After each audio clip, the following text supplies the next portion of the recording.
नमस्कार, स्वागत है आप सबका फिर से हमारे चैनल HOTC में। और मैं 2-3 एपिसोड के बाद फिर आपके समक्ष आ रहा हूँ।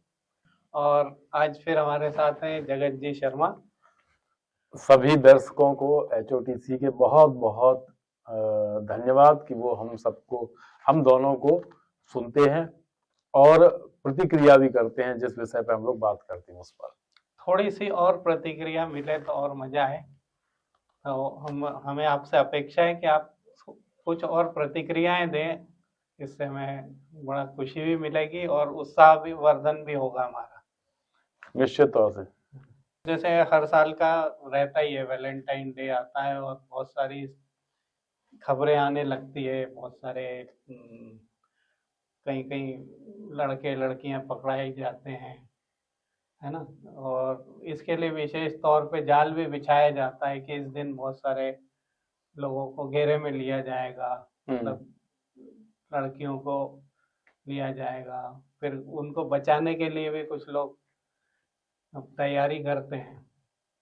तो अभी जो वैलेंटाइन डे हुआ है, इसमें पिछले कुछ वर्षों से कुछ अलग या कुछ विशेष हुआ, अधिक हुआ या कम हुआ है? सबसे पहले मैं आपको संजय जी ये बताऊं कि वैलेंटाइन डे जो है ना, वो मात्र 20-22 साल पुराना एक पश्चिम से आया हुआ कल्चर है। जो आज की जनरेशन जो है लड़के लड़कियों की, वो उसको एक तरीके से प्रेम दिवस या एक लव वीक के तौर पे उसको मनाते हैं या देखते हैं। जब हम भी युवा थे तब ये आया था, तो ये हम लगातार देखते चले आ रहे हैं। वैसे हमारी भारतीय संस्कृति में अगर हम देखें तो बसंत का मौसम है और फागुन का महीना है ना। तो ये पूरा जो मौसम रहता है, ये प्रेम का त्योहार है। मतलब हमारे यहाँ 6-7 दिन का काम नहीं है, हमारे यहाँ पूरा महीना यही चलता है। अभी होली भी आएगी और होली के समय पे जो फागुन में वो केवल प्रेम को ही समर्पित त्योहार है। और भगवान श्री कृष्ण के बहुत सारे जो उनके वो रहे हैं उनके टाइम में, वो सारी चीजों को हम दोबारा से जीवंत करते हैं, है ना। तो ये हमारा अपना कल्चर है। अब अंतर क्या है ये देखिए आप, जो मैं आपको दिखाना चाह रहा हूँ आपके माध्यम से दर्शकों को भी, कि हमारे यहाँ एक महीने का, फागुन का पूरा महीना प्रेम का त्योहार है, लेकिन कहीं अश्लीलता, कहीं कामुकता, कहीं नग्नता आपको देखने को नहीं मिलेगी। हाँ, प्रेम मतलब प्रेम है नहीं। हमारे यहाँ प्रेम का मतलब कुछ और है। हाँ। लेकिन पश्चिम में प्रेम का मतलब केवल और केवल वही है जो जिसकी तरफ मैं इशारा कर रहा हूँ। अब ये 20-25 साल से ये त्योहार आया था फिल्मों के माध्यम से। एक फिल्म आई थी, दिल तो पागल है। हाँ, देखी थी आपने? सुना था। मैंने देखी है, मेरे टाइम की फिल्म है। तो सबसे पहले वैलेंटाइन डे का जिक्र उस फिल्म में था। उसके बाद फिर और बहुत सारी फिल्में आई और ये जिक्र होता चला गया, और उसका असर उस समय के नौजवानों पे पड़ा। और ये धीरे धीरे करके, पहले एक दिन का ही होता था, 14 फरवरी। उसके बाद फिर वो उसका पता नहीं कहाँ से पूरा कालखंड वो निकल के आया, कथा और पता नहीं क्या, अपने आप तो हो जाता है ये सब। तो फिर वो 7 दिन का हो गया और अलग अलग दिन अलग अलग चोचले। अब जो आपका मूल प्रश्न था कि इसका असर क्या है, तो वैलेंटाइन डे का असर ये हुआ है, हर वर्ष होता है, इस वर्ष भी हुआ है, कि जो लव जिहादी हैं उनके लिए ये सबसे अच्छा समय होता है। वो बड़े आसानी से हिंदू लड़कियों को इसमें फंसाते हैं। एक आंकड़ा आ रहा है, अभी मेरे पास भी आया, वो आपके पास भी आएगा शायद। उस आंकड़े के हिसाब से अगर हम देखें तो पूरे प्रदेश में लगभग 1800 से 2000 हिंदू लड़कियां इस वैलेंटाइन डे वीक में लव जिहाद की शिकार हो चुकी हैं, है ना। ये धीरे धीरे सामने आएगा, पूरे वर्ष भर आप देखना। जैसे अपने पिछले वर्ष देखा कि किसी हिंदू लड़की के साथ उसने रेप किया, फिर वीडियो बनाया, फिर ये अभी तक देखते चले आ रहे हैं, है ना। ये पिछले साल के साइड इफेक्ट हैं उसके वैलेंटाइन डे के। भाई बच्चियों में 15, 16, 18 वर्ष की जो लड़कियां हैं उनकी भावनाएं बड़ी कोमल होती हैं। उन भावनाओं को इस तरह से कैश करना, है ना, उनको अपने प्रेम जाल में फंसाना लव जिहादियों के लिए बहुत आसान काम है, और इस हफ्ते भर में वो बहुत आसान टारगेट बन जाती है, क्योंकि तो मीडिया जो है ये और उन भावनाओं को भड़काता ही है। बिल्कुल, मतलब सही दिशा हाँ, देके गलत दिशा में ले जाता। भाई उनकी भावनाएं उस समय प्रेम जैसी अनुभूति तो होती नहीं है, मतलब उन्हें होती होगी लेकिन वो एक आकर्षण रहता है। भाई सब कर रहे हैं, आजकल कल्चर है ना बॉयफ्रेंड गर्लफ्रेंड का। अब जो सिंगल है, यार ये तो सिंगल है, ये मतलब एक हे दृष्टि से उसको देखना कि अगर जिसका बॉयफ्रेंड और गर्लफ्रेंड है वो ही सही है, बाकी सब ऐसा ही है। तो मैं जो आपको बता रहा था कि 1800 से लेके 2000 तक के आंकड़े पूरे प्रदेश में आप देखेंगे, ये लव जिहाद की शिकार लड़कियां हो चुकी हैं। और अगर हम अकेले इंदौर, उज्जैन और भोपाल की बात करें, जो एक लव जिहाद का कॉरिडोर बन चुका है, तो लगभग 300 के आंकड़े में इन 3 शहरों में लड़कियां जो है ना, 300 से ज्यादा ही होंगी, इस वैलेंटाइन वीक में लव जिहाद में फंस चुकी हैं। तो ये एक बड़ा भयावह भी एक चित्र है इस वैलेंटाइन डे का। आपने जो आंकड़े बताए उसको मतलब सुन के मैं भी बड़ा चिंतित और हतप्रभ भी हूँ। तो इतने जैसे इन लोगों को, ठीक है मीडिया है सब है, तो क्या घर की ओर से भी कुछ अनदेखा मतलब रह जाता है? आपने अच्छी बात बोली है। जैसे हम और आप अपने बच्चों को बाहर भेजते हैं पढ़ने के लिए, बड़े शहरों में, मैंने 3 बड़े शहरों का नाम लिया, उज्जैन, इंदौर, उज्जैन और भोपाल। उज्जैन को हम इसलिए ले रहे हैं कि ये एक कॉरिडोर बन रहा है। उज्जैन में बहुत सारे मामले लव जिहाद के लगातार आते हैं, लगातार, और मंदिरों तक में पहुंचते हैं वो। कई बार मंदिर की सिक्योरिटी ने पकड़ा है, वहां के होटलों में पकड़े गए हैं। और हमारे जो सबसे ज्यादा मजबूत हमारे सिपाही हैं हिंदुत्व के, बजरंग दल वाले कार्यकर्ता, उन्होंने पकड़े हैं। तो क्या होता है कि बच्चे जो बाहर पढ़ने आ रहे हैं, वो बच्चे बाहर आके अपने आप को एक तरीके से स्वच्छंद पाते हैं कि भाई अब घर वाले नहीं है, अपना जो मर्जी आए वो करना है, किसी का गाइडेंस भी नहीं रहता है ना। तो अब बिना गाइडेंस के, चूंकि उनकी उम्र भी उस तरह की होती है, 16 से लेके हम समझते हैं 24 साल तक की उम्र बड़ी कच्ची है। अब तो 14 साल ही मान लो, बड़ी कच्ची है कि बच्चे भटक जाते हैं, चाहे लड़का हो चाहे लड़की हो। तो वो यहाँ के देखते हैं तो कि इसका भी बॉयफ्रेंड है, उसका भी है, तो उनको एक आसान बॉयफ्रेंड चाहिए होता है। तो वो कौन बनता है? वो वही लोग बनते हैं। कभी नाम बदल के बनते हैं, कभी अपना धर्म छुपा के बनते हैं, कैसे भी हो वो फांस लेते हैं। मतलब जो हॉस्टल्स और ये जहाँ पे भी ये रुकते हैं, तो मतलब पढ़ने और हाँ, कॉलेज उनके साथ एक कोई तो भी ऐसा घुस जाता है जो ये सब करता रहता है और उनको उस तरफ धकेलता है, आकर्षण उनको दिखाता है इस सब। देखो मैं आऊँ इंदौर का ही केस था, कॉलेज का ही केस था ना, कितनी लड़कियां उसमें निकल के आई थी सामने, और उनको फंसाया किसने था, कौन कौन लोग थे। अभी चलो वो छोड़ दो, अभी ताजा, बिल्कुल ताजी घटना है, अपनी 6-7 दिन पुरानी तो है।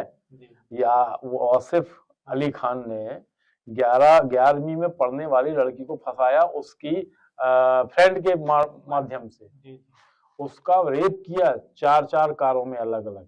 एक माज खान करके जो है, जो ड्रग्स तस्करी से भी जुड़ा हुआ है, जिसको गिरफ्तार कर लिया पुलिस ने, उसकी थार में रेप किया गया। उसने वीडियो बनाया, वो वीडियो सबके पास शेयर भी किए गए, और उसको धमकी दी गई कि अगर मैं वीडियो शेयर, आपका वीडियो है मेरे पास, मेरी बात मानो वरना मैं इसको शेयर कर दूंगा, सबके पास भेज दूंगा, और मुझे 2 लाख रुपए की जरूरत है, मुझे 2 लाख रुपए दो। उसने जैसे तैसे, अब सोचिए 11वीं की बच्ची 40,000 रुपए कैसे करके लाई होगी, उसने 40,000 रुपए दे भी दिए। और अब ये इतना बड़ा, अभी वो दोनों अपराधी जो है ना, वो उसमें है, पुलिस गिरफ्त में है, और उनसे पूछताछ जारी है, और भी लोग निकलेंगे। इसके पहले भी एक बहुत बड़ा स्कैंडल हमने खुद देखा, पिछले वर्ष ही भोपाल में हुआ था लव जिहाद का। तो ये जो साइड इफेक्ट हैं, मैंने पहले ही कहा है कि ये जो अभी वैलेंटाइन डे निकला, इसमें जो फंसे हैं वो धीरे धीरे करके वो सब बाहर आएंगे, पूरे साल भर तक चलता रहेगा। तो आपने जैसे बताया कि इस समय बजरंग दल के जो लोग रहते हैं वो एक रक्षक की भूमिका निभाते हैं और बहुत काम करते हैं, परंतु मैंने देखा है कि उनको लोग गुंडा बदमाश कहते हैं, या इस वैलेंटाइन डे के पहले ही ऐसे कोई उन पे विनोदी कुछ वीडियोज हाँ, आने उन पे लगते हैं। फनी वीडियो बनाते हैं। हाँ, ऐसा कुछ कुछ उनको बदनाम सा किया जाता है। देखिए, मैं आपको बताऊं, ये हमारे हिंदू समाज का खास तौर से एक मतलब उनके दिमाग का क्या कहें, कौन सा स्तर का है, वो रहा है कि जो उनकी मदद करते हैं, जो उनकी रक्षा करते हैं, वो उन्हीं को गलत साबित करने का हमेशा प्रयास करते हैं। आपको कहीं नहीं दिखेगा कोई बजरंग दल का कार्यकर्ता किसी बड़े नेता के साथ फोटो निकलवा रहा हो या राजनीति कर रहा हो। जब सारे हिंदूवादी संगठन जिस समय राजनीति कर रहे हैं, है ना, उस समय अकेला बजरंग दल एक ऐसा है जो गौ रक्षा भी कर रहा है, लव जिहाद से भी लड़ रहा है, लैंड जिहाद से भी लड़ रहा है, जिम जिहाद से भी लड़ रहा है, और इनको किसी तरह का कोई सपोर्ट नहीं मिलता। नहीं, इनको बदनाम ही किया जाता है और इन्हीं पे केस लग जाता है। बिल्कुल भाई, केस लगते हैं, पुलिस जो है उनको हड़का देती है, प्रशासन कभी मदद नहीं करती है।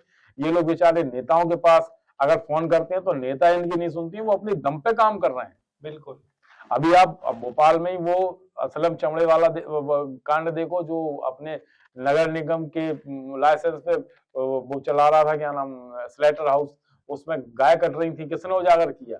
बजरंग दल के कार्यकर्ताओं ने। किस उस पे किया आधार पे? अपने दुश्मनी करने के आधार पे। हाँ। उनको प्रलोभन दिया गया, उन पर दबाव डाले गए, लेकिन वो अपने बात से डिगे नहीं, आखिर में उन्होंने इतना बड़ा पूरा एक नेटवर्क पकड़वा दिया। पर उस मुद्दे को राजनीतिक दल पकड़ के, विपक्षी दल वगैरह, वो तो राजनीति कर रहे हैं। जो करना था वो बजरंग दल वालों ने कर दिया, उन्होंने किसी को नहीं छोड़ा।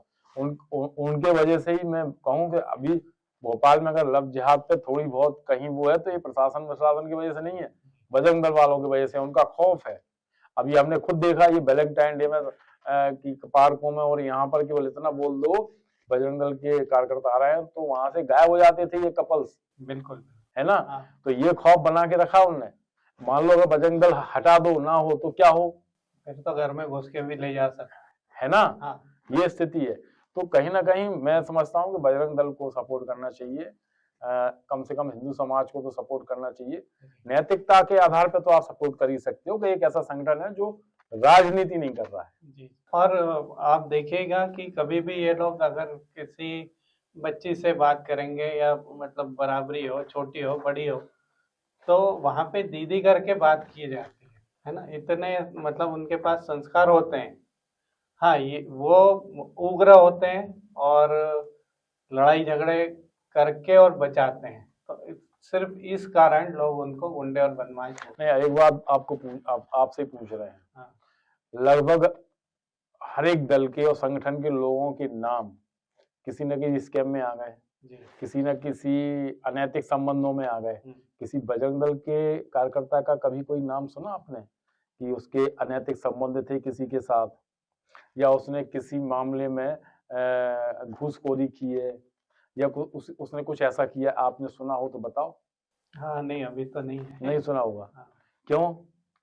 क्योंकि उन्हें इन चीजों से उनका एक लक्ष्य है, हिंदू समाज की रक्षा, खास तौर से लड़कियों की। आपने नहीं सुना होगा किसी बजरंग दल के कार्यकर्ता ने किसी महिला के साथ या लड़की के साथ अभद्र व्यवहार किया हो या छेड़खानी की हो। नहीं सुना होगा, क्योंकि उनका काम राजनीति नहीं है। ये राजनीति में जो फंस जाते हैं उनके ये काम है। इसलिए बजरंग दल पे हमें भी बड़ा भरोसा है और हमने उनका काम भी देखा अभी इसी वैलेंटाइन डे पर। पूरे प्रदेश में क्या, पूरे देश में देखा।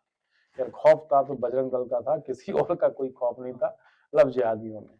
तो आज की जो चर्चा है उससे ये कम से कम समझ में आया कि अपने पास कम से कम एक ऐसा संगठन है जो हमारी माताओं, बहनों, बच्चियों की रक्षा के लिए तत्पर है और पूरी ईमानदारी से लगा हुआ है। हम उनको बहुत बहुत शुभकामनाएं देते हैं और अपना समर्थन उनको देते हैं। वे लोग लगे रहें और हम लोग उनके साथ हैं। आज आज्ञा लेते हैं आप लोगों से, और अगले हफ्ते फिर किसी ऐसे विषय पे हम फिर मिलेंगे आपसे। धन्यवाद। धन्यवाद।